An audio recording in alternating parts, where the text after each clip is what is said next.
itsura ng mga bagong gising tapos nagkayayaan na pumunta sa palengke para bumili ng pangkulay ng buhok. So, ito nga guys, it's hair day. Bumili kami ng pangkulay sa buhok. Maganda nga itong brand ng pangkulay na binili namin guys. Kompleto na yung binili namin guys. Itong maliit na nasa bottle na to ay para hindi mag-dry ang hair. Tapos bumili kami ng gloves. Ang ganda nito guys. So, mag-start na nga kami. Isasali na to ng kapatid ko at siya ang mauuna. Dapat nga i-apply to sa unwashed and dry hair. Kaya lang binasa ko yung buhok ko kasi kailangan kong banlawan dahil may oil akong nilagay. Yung hipag ko naman, hindi namin nasabihan na hindi kailangan maligo. So, pagdating namin dito sa kanila, ay kaliligo lang niya. Kaya, ayan, binoblower muna ang kanyang hair. Ito naman kapatid ko si Bajoy, ay maliligo na dapat siya. Kaya lang pinigilan ko nga kasi kailangan unwashed and dry hair. This is the second time na magdi-DIY ako ng pagkukulay ng buhok na ito ang gamit kong pangkulay. Last time nga ay ang binili ko ay ash brown. Hindi naman siya nag-ash ng bongga, nag-dark brown lang siya. Kaya ngayon, ang pinili ko ay very light ash blonde. Tingnan natin kung magiging ash blonde talaga siya ang bongga.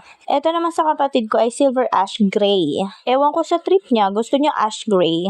Pero guys, nakakatuwa lang kinalabasan ng kulay ng aming buhok. Hindi naman siya tsaka, pero ang layo sa kulay na napili namin. Pero nag-enjoy kami guys sa aming pa-hair day today. Hindi kami sure doon sa pinagbilhan namin kung merong pang cover sa likod.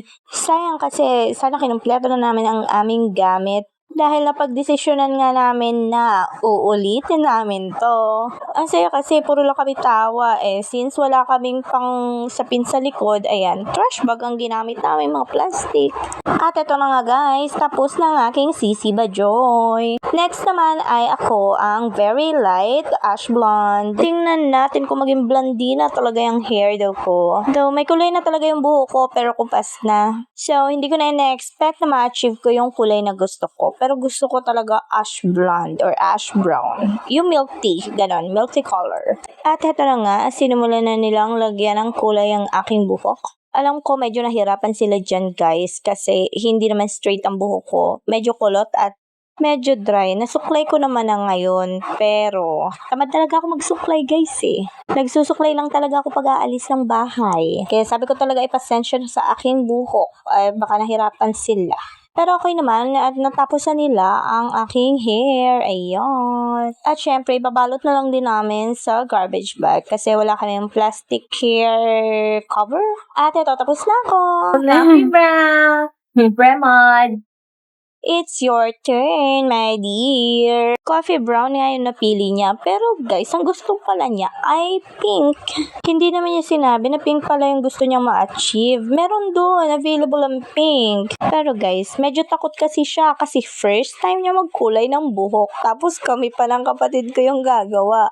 Uy, virgin hair. So, hindi na kami mag-expect na ma-achieve talaga yung kulay na gusto niya. Or magaya man lang yung coffee brown na yan. Yun kasi yung pinili niya, coffee brown. Kami lang talaga ng kapatid ko magkukulay ng buhok. Kaya lang di na siya nakatanggi, nayayaba naman namin. Ay, salamat naman at nag-enjoy ka, be, at hindi ka nadala sa ginawa namin sa iyong buhok. We did our best naman, beb.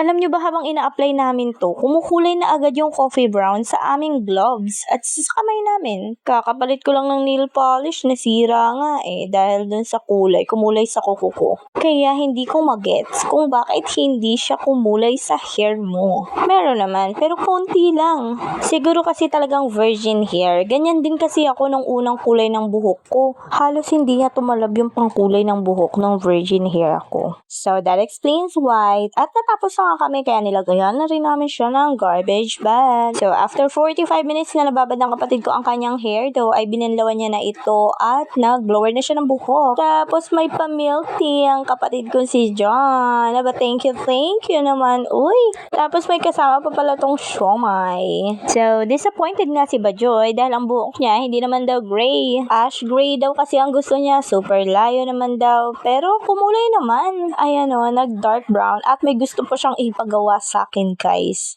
Gusto niya daw may konting bangs pa slant. Well, sanay ako dyan dahil lagi kong ginaganyan yung buhok ko dati. So go, ready? Gupitin natin yan. Nung college ako, lagi kong ginaganto yung buhok ko. May konting bangs na pa layer. Okay naman siya. Partida, medyo mapurol pa ang ating gunting yan. Gagawin kitang si Trunks ng Dragon Ball Z. Charot! So ayan nga, lumalaban kasi yung gunting guys, hindi siya agad kumakagat. Pero kaya natin yan, ginusto mo yan eh. Nung bata ka nga, lagi kang naglalagay ng bangs eh. Ang saya-saya mo pa.